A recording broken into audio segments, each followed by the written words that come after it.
ಇಷ್ಟು ದಿನ second P C result ಯಾವಾಗಪ್ಪ ಬರುತ್ತೆ ಅಂತ ವೆಯ್ಟ್ ಮಾಡ್ತಿದ್ರಿ. ಫೈನಲಿ ಡೇಟು ಕೂಡ ಫಿಕ್ಸ್ ಆಯಿತು, ಟೈಮು ಕೂಡ ಫಿಕ್ಸ್ ಆಯಿತು. ಇವತ್ತು ರಿಸಲ್ಟ್ ಬರೋದು ಕನ್ಫರ್ಮ್ ಆಯಿತು. ಆದರೆ ನಿಮ್ಗೆಲ್ಲರಿಗೂ ಕೂಡ ಒಂದು ಆಸೆ ಇದ್ದೇ ಇರುತ್ತೆ, ರಿಸಲ್ಟ್ ನಾನು ಎಲ್ಲರಿಗಿಂತನೂ ಕೂಡ ಬೇಗ ನೋಡಬೇಕು ಅಂತ.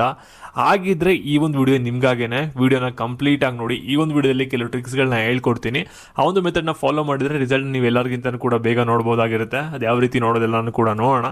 ಅದಕ್ಕೆ ನಾವು ಮುಂಚೆ ಯಾರು ಚಾನಲ್ ಸಬ್ಸ್ಕ್ರೈಬ್ ಮಾಡ್ಕೊಂಡ್ರಲ್ಲ, ಪ್ರತಿಯೊಬ್ಬರು ಕೂಡ ಸಬ್ಸ್ಕ್ರೈಬ್ ಮಾಡ್ಕೊಳ್ಳಿ. ಹಾಗೆ ಪ್ರತಿಯೊಬ್ಬರು ಕೂಡ ವಿಡಿಯೋಗೊಂದು ಲೈಕ್ ಕೊಡಿ.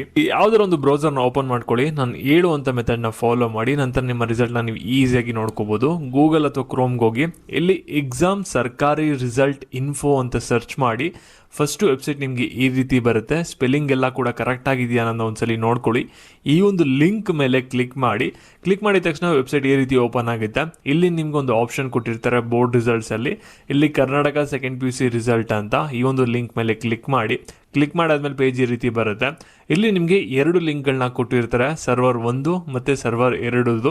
ಇವಾಗ ನಿಮಗೆ ಸರ್ವರ್ 1 ಬಿಸಿ ಆಯಿತು ಅಂದರೆ ಸರ್ವರ್ 2 ರಿಸಲ್ಟ್ನ ಚೆಕ್ ಮಾಡ್ಬೋದಾಗಿರುತ್ತೆ. ಎರಡರಲ್ಲಿ ಯಾವ್ದಾದ್ರು ಒಂದು ಲಿಂಕ್ ಕ್ಲಿಕ್ ಮಾಡಿದ್ರೆ ನಿಮಗೆ ಪೇಜ್ ಈ ರೀತಿ ಓಪನ್ ಆಗುತ್ತೆ. ಇಲ್ಲಿ ನಿಮ್ಮ ಕಾಂಬಿನೇಷನ್ ಹಾಕಿ, ನಿಮ್ಮ ರಿಜಿಸ್ಟರ್ ನಂಬರ್ ಹಾಕಿ ಸಬ್ಮಿಟ್ ಅಂತ ಕೊಟ್ಟರೆ ನಿಮಗೆ ರಿಸಲ್ಟ್ ಅನೌನ್ಸ್ಮೆಂಟ್ ಆದಮೇಲೆ ನೀವು ರಿಸಲ್ಟ್ನ ನೋಡ್ಕೋಬೋದಾಗಿರುತ್ತೆ ಫಾಸ್ಟಾಗಿ. ಡೈರೆಕ್ಟ್ ಲಿಂಕ್ ಬೇಕು ಅಂದರೆ ಡಿಸ್ಕ್ರಿಪ್ಷನ್ ಬಾಕ್ಸ್ ಹಾಗೂ ಕಮೆಂಟ್ ಸೆಕ್ಷನ್ ಕೂಡ ಕೊಟ್ಟಿರ್ತೀನಿ ವೆಬ್ಸೈಟ್ದು, ಬೇಕಾದ್ರೆ ಚೆಕ್ ಮಾಡಿ. ಹಾಗೆ ನಿಮ್ಮ ಫ್ರೆಂಡ್ಸ್ಗಳಿಗೂ ಕೂಡ ಶೇರ್ ಮಾಡಿ, ತಿಳಿಸಿ ರಿಸಲ್ಟ್ ಚೆಕ್ ಮಾಡೋದು ಹೇಗೆ ಅನ್ನೋದನ್ನ. Thank you.